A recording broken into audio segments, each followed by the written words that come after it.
Okay. Shanti Pat. Om Pranaya Namaha. Om Pranaya Pranaya Namaha. Namaha. Yasya Sarvamidam Vashe. Yasya Sarvamidam Vashe. Vashe. Yo Bhutah Sarvasyeshwaro. Yo Yo Bhuta Sarvasyeshwaro. Sarvasvaro. Yasmin Sarvam Pratishchitam. Yasmin Yes, Sarvam Sarvam Pratishtitam. Pratishtitam. Om Shanti Shanti Shanti. Om Shanti, Shanti, Shanti Shanti. Shanti.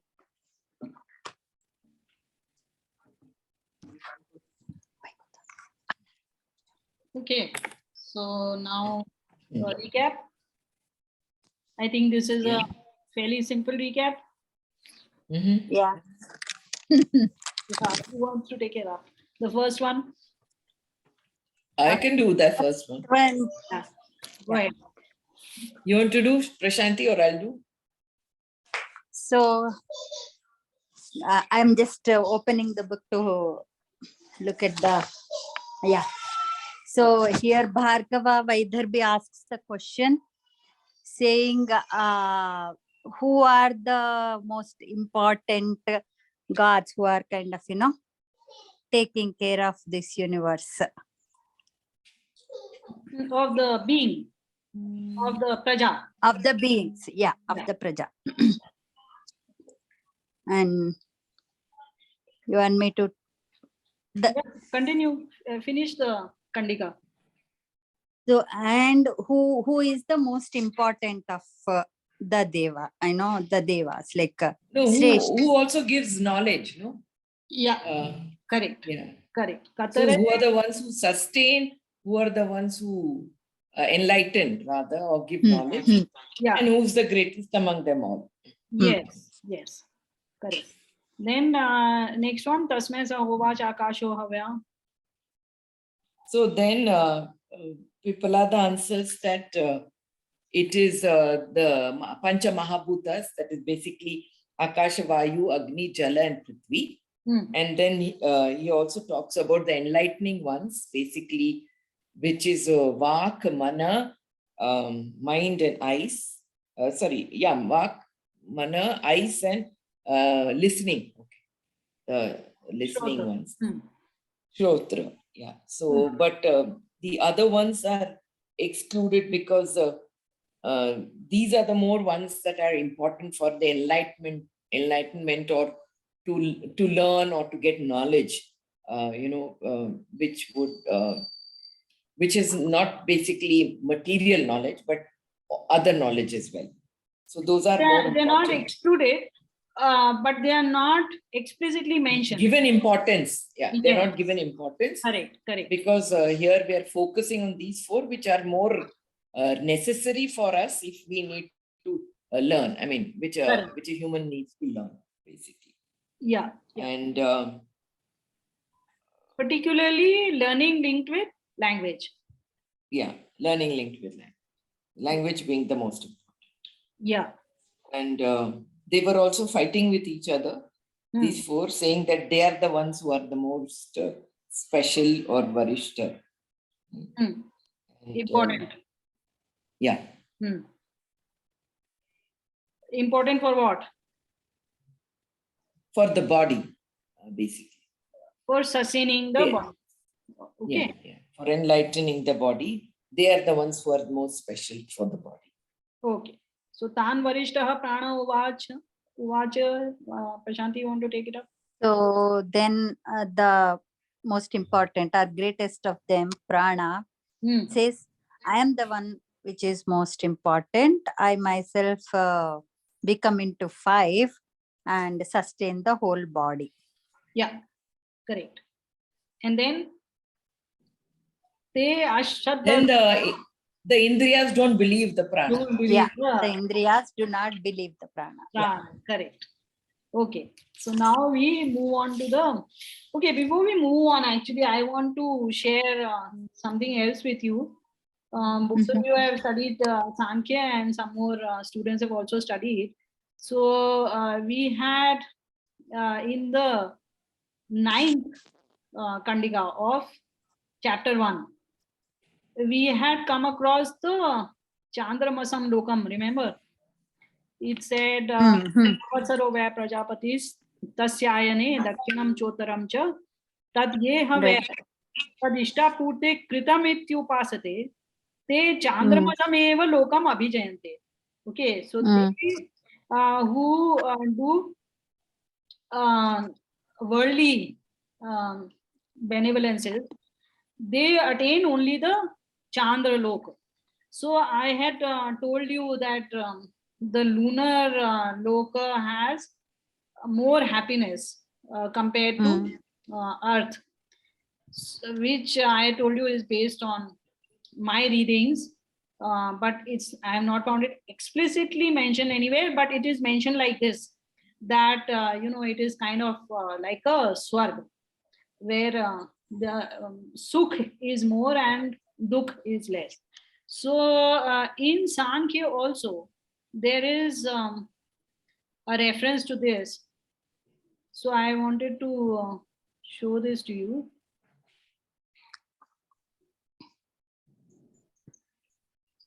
Doesn't show me what I'm showing you. Yeah, Chandradiloke Pyavrittir. Yeah. So it's not revealing it to me. So this Chandradi Loke Apyavritir Nimitta Sata Bhavat. So there also it says that even from Chandra, etc. lokas, there is a return to birth. Because the Nimitta, which is Aviveka, continues to be there with the soul. So here you can see Chandra is considered as a greater, a better gati, better outcome than Prithvi Lok. So in Prithvi Lok, even in Manusha Yoni, which is the best of the births which is possible, you have a preponderance of Dukha. While in these Chandra Adi Lokas, there's less of sorrow. And when you say api avritti, that means that you acquire a body. And as you have seen, body is of 3 types, which if you forget the karan sharira, then there is sukshma and sthula. So this avritti is for the sthula sharira. The sukshma sharira we don't get rid of, except in moksha and in pralay. So this avriti is referring to acquisition of a sthula sharira. That is why I have logically derived the fact that maybe on Chandraloka there is no sthula sharira which is there with you, and because most of the pain is from the sthula sharira, that is why there is less pain on Chandralok. There is only some form of bhog which we don't understand, which might be which gives happiness to the soul. Okay, so that is that. Now we move on to the 4th Kandika. So Uttaraji, here do we conclude saying that it could be a different body, or only Karan Sukshma Sharir go to the Chandraloka? Could it be a different body altogether, or we don't know? So if it was a different body, they would not have said avriti, punaravriti, because there also you would have a body. And that is what you find also, of course, on Chandralok, that there is no habitation per se. There are conditions are not suitable for habitation. Though everybody is still searching, but the fact remains that there's hardly any water, and conditions are not suitable. There is what will you eat over there? So that is the situation. So presuming that there is no life with no beings over there, then you can see this as a superstition or ignorance in our texts, that they consider Chandra as a loka as well, where souls are to be found. But I don't have that much of disbelief in our granthas, because I have seen that they are so weirdly true in so many cases, which you knowledge which you did not think that the ancients had. So I would tend to keep this possibility there, that yes, Chandra, do have souls without sthula sharira. Mm. Okay, so let us chant this fourth kandika. Sobhimanad urdhvamutkramata Sobhimanadurdhvamukramata iva tasminnutkramati ivatasminnutkramat athetare sarva evotramante athetare sarva evokramante tasminscha pratishthamane tasminscha pratishthamane sarva eva pratishtante sarva eva pratishtante tatyatha makshika madhukar rajanam tatyata makshika madhukarajanam utkramantam utkramantam sarva evotkramante sarva evokramante tasminscha pratishthamane tasminscha pratishthamane sarva eva pratishtanta evam sarva eva pratishtanta evam vangmanaschakshuh shrotram cha vangmanaschakshuः श्रोत्रं च te pritaah pranam stunvanti ते प्रीताः प्राणं स्तुन्वन्ति. Okay, so now the parable continues, as I told you earlier. This whole chapter is basically that same parable continuing, and it is about the greatness of prana. So now prana, as if egoistically, because his ego has been hurt, because the other Indriyas are not believing him that he is the greatest, he started rising up. Rising up meaning leaving the body. And as he started leaving the body, everything else also started leaving the body. Because obviously they were living because of prana only. Okay. So tasmin utkramati atha itare sarvam eva sarve eva utkramante. Okay. And when it settled down, tasminscha pratishthamane, when prana settled down, then they also settle down. So then Prabhupada has given an upama where he says this is like the king of bees. So in our tradition, it was the king of bee, but now it is known as the queen bee, because she gives lays eggs. So it is called the queen bee. So the queen bee, just as in a colony of bees, when the queen bee flies out, then all the other bees also follow the queen. Similarly, with this, when it settles down somewhere, then all the bees also sit down over there. So it's the same thing is true with prana. When while prana is functioning properly in our body, everything is, you have life, and when it starts moving out, life is itself is gone. So everything else which is there, which is functioning in our body, that stops functioning. Okay. So life itself comes to a close. So see, this thing is even found to be true medically today. So any of your organs, including your heart stops beating, it can be made to beat with a pacemaker, and then you will continue to live. If your brain stops functioning, you will be called brain dead, but you will still be alive. It is only when your breath stops that you will be declared dead, right?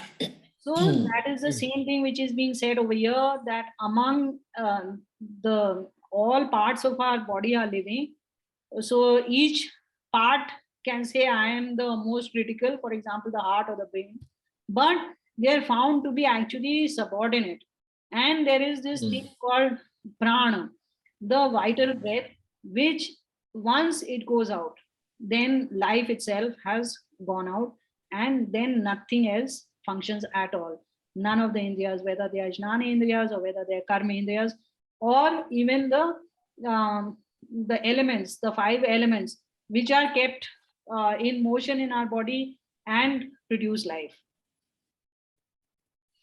So is in this is the pran very connected with soul? I think in the previous chapter when we saw somewhere the pran was almost alluding to the soul only, right? But here is it pran by itself or in connection with the atma as well?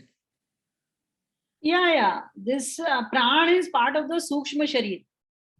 Okay. So it is closely tied up with the soul. So it is the soul which is giving which is the main giver of life. But among the material things, among those things made out of matter, it is prana, which is the main giver of life. Yeah. You can say actually soul is providing the consciousness, which prana is not providing. So prana is providing animation, but not consciousness. Okay. Yeah. Then Vang Manu Chakshu Shotram Cha Te Pritaha Pranam Stunvanti. So all the other devas which were mentioned, they are now satisfied, and then becoming convinced, they start eulogizing prana.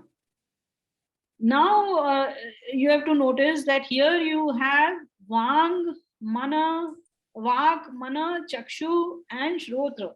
This is what I had told you earlier, that the meaning which I am taking in the second Kandika is that these have been mentioned because of their importance with knowledge, particularly linguistic knowledge. So here also he mentions only those. Okay, neither are the five elements mentioned, nor are the other indriyas mentioned. Why? Because they are incapable of understanding even much. Forget about eulogizing. And these ones, which are your power of speech, your mind, your vision, and your ears, they are the ones which gather maximum amount of knowledge. So they understood what is happening when pran is rising, and they are the ones which start eulogizing. Okay, so this is a way of the sage telling us that these are the important senses of all that is there. The others are just kind of following prana and these four senses. Okay. Yeah. Okay. Esho agnistapatyesha surya. Esho agnistapatyesha surya. Esha parjanyo maghavana esha vayuhu. Esha parjanyo maghavane shavayu. Esha prithvi rair devaha.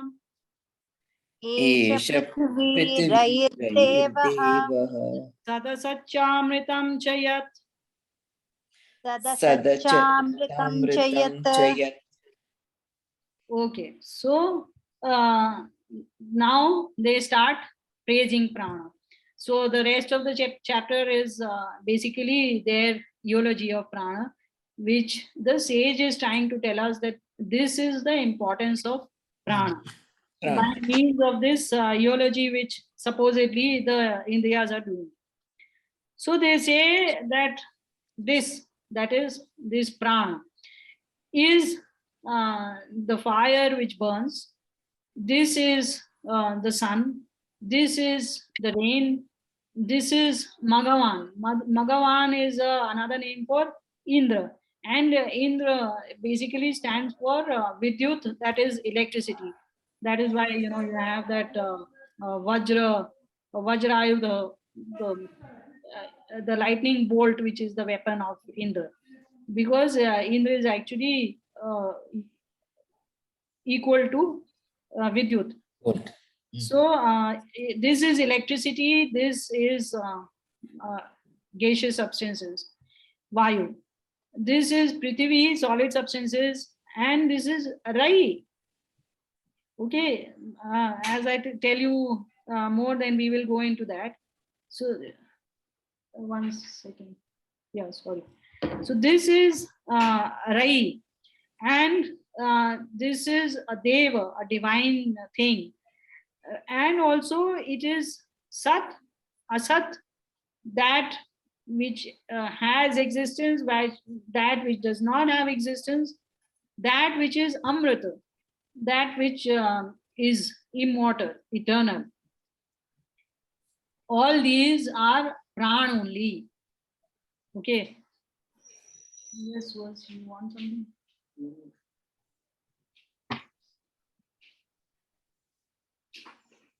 Oh my. Suddenly Pran became everything. Huh? Everything, correct. So again, you must understand it as an alankar. Okay. So all these things are for prana. Okay. So we firstly, if you look at Rai, see in the first chapter, the biggest subdivision was prana and Rai. Okay. So we split the whole universe into two: one prana, one Rai. Now he is saying Rai is also Pran only. So what is meant here is Rai is not Pran, but Rai is for Pran. Okay. So essentially, the meaning of this whole thing is that this whole universe has been created for beings. If there was no being, then there would be no universe. There will be no empty universe in which there is no bhokta, where nobody is consuming parts of the universe.